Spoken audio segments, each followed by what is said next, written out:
coming up, to a challenge coming up. There is the appearance of the challenge, whether mental, emotional, spiritual, physical, social, whatever the challenge may be, on whatever level it poses itself to your consciousness.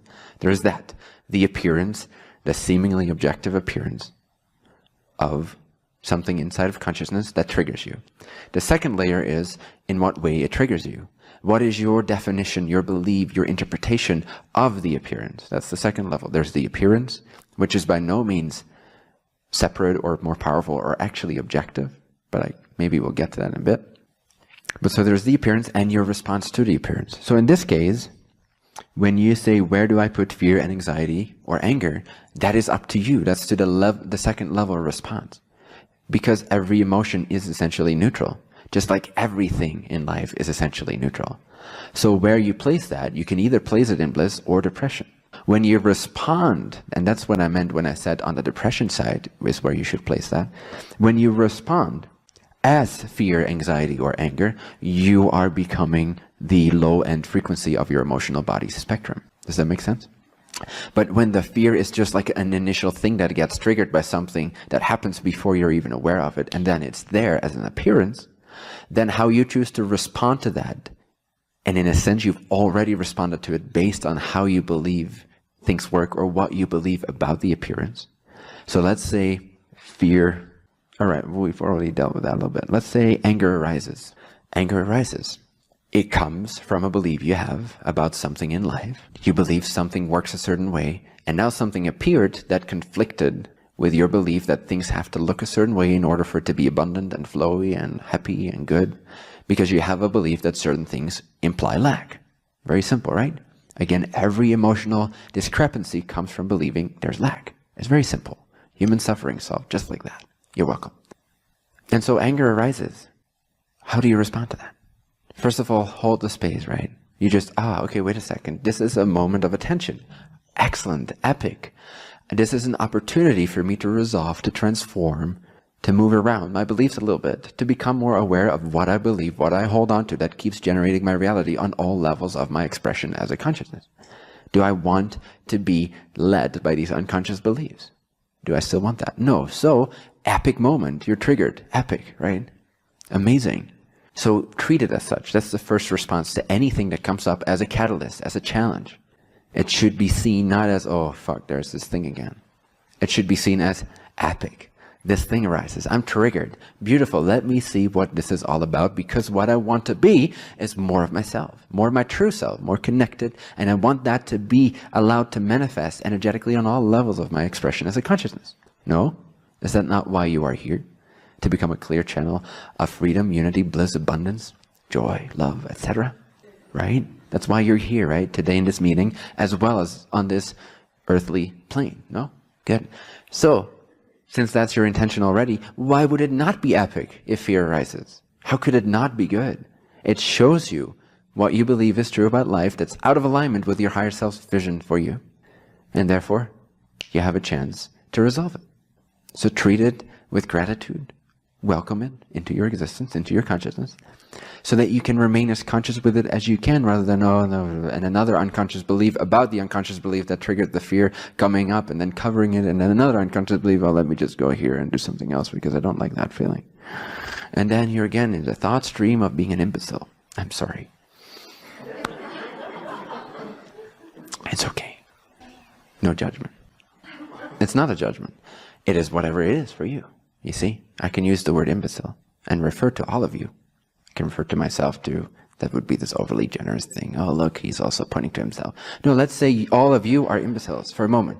Just a moment. What does that trigger? What does that trigger? If anything. For some of you, maybe nothing. Others are, oh, he's being a little rough. But see your responses to anything that arises. This is an appearance. Me calling you a seemingly judgmental, non-loving thing. Oh, well, he must not be enlightened. Oh, well, it must not be all conditional love, unconditional love. Or, this is a negative thing. Why would he say something like that? This hurts me. Just witness your responses and apply this to everyday life. The word imbecile is absolutely meaningless. Doesn't mean anything. You can write it there, you can write it on your face, you can write it on a jar with water and see how the molecular structure changes. You can do whatever you want. It is whatever energy you give it. Again, if that's your passion, that's true for you. I'm not judging it. I'm just making fun of it. See that any word, any trigger, any response, whether it's a word somebody else calls you, you're living your passion and everyone calls you stupid or whatever, worse things you can imagine that are not actually worse, as you now know. But things that you imagine as worse. Oh, if I'd be center stage because I'm living my joy in this way, what will my family think? How will they call me in their minds? And see that those words are all neutral events. Does the letter I mean anything?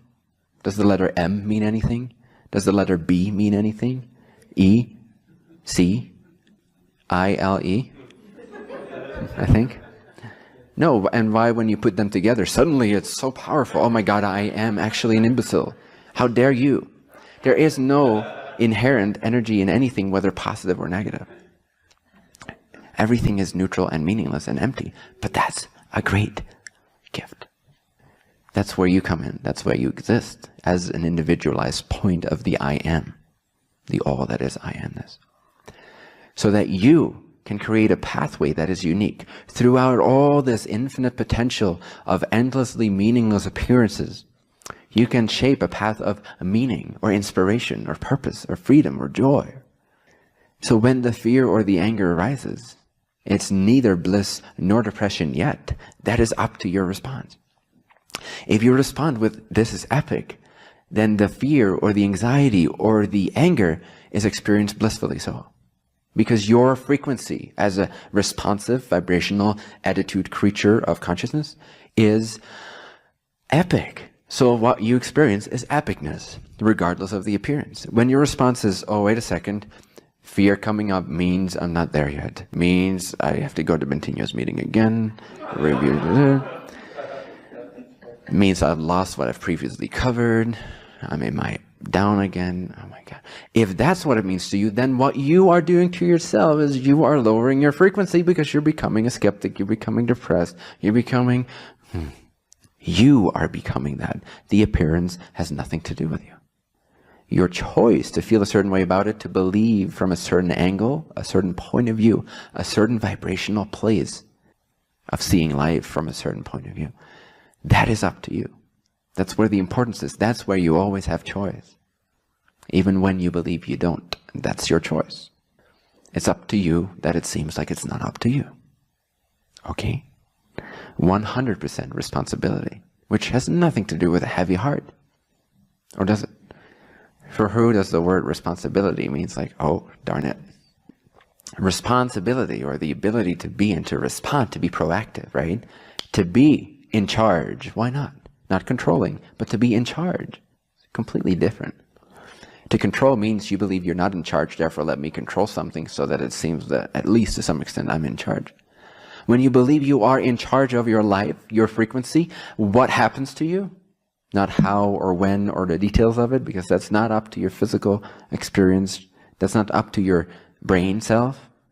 It's up to how the flow of your higher mind, higher self creates this reality for you. It's not up to you in that sense. Don't carry that responsibility because it's not your responsibility. Any responsibility that's truly your responsibility will feel joyous and light. Any responsibility that's not meant for you to pick up from this brain self point of view feels heavy. So there's your guidance mechanism, once again, working perfectly, flawlessly. If something feels heavy to you, depressing, you're holding on to a belief. That's not true. Fun, no. Epic. Another opportunity to transform yourself, to transcend yourself, to outdo yourself, to blow yourself out of the water, to be epic. Another opportunity for epicness. Be epic. Bring epicness to every situation. Why not? It's up to you. Oh yeah, but I just don't feel like it today. Okay, that's up to you. Don't feel like it today. That's fine. Then don't judge not feeling like it today. Love not feeling like it so that it can actually change into feeling like it more effortlessly.